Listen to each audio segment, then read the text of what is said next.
जाओशुई ने तुरंत अवसर का लाभ उठाया और उसे विशाल के मुंह में डाल दिया। जब सब कुछ तैयार हो गया तो वे जल्दी से पत्थर के पीछे छिप गए और तमाशा देखने का इंतजार करने लगे। वह सो रहा था। विशाल अचानक उठा, बेतहाशा संघर्ष किया और एक दर्दनाक चीख निकाली। उसे पता नहीं था कि क्या हो रहा है। इस घबराहट में उसने अपने हेलमेट पर गलती से थप्पड़ मारा। पत्थर पर पाउडर लग गया। ये देखकर कि योजना सफल होने वाली थी, वह तुरंत ही ढक गई। लेकिन इसी समय विशाल ने हेलमेट उतार दिया और उन तीनों को बेहद निराशा हुई। जैसे ही उन्हें लगा कि वे असफल हो गए हैं, एक महत्वपूर्ण मधुमक्खी अचानक प्रकट हुई और उन्होंने उसे उड़ते हुए देखा। विशाल उसकी ओर चला और उसकी नाक पर काट लिया। विशाल ने अपना संतुलन खो दिया और सीधे चट्टान से नीचे गिर गया। यह अप्रत्याशित था कि उनकी योजना सफल रही।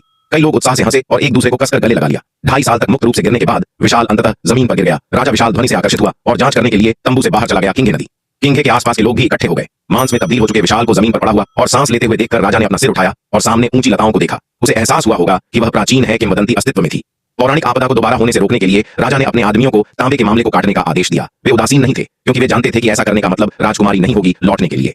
बूढ़े राजा को वास्तव में अपनी बेटी के जीवन या मृत्यु की परवाह नहीं थी। वह इतना क्रोधित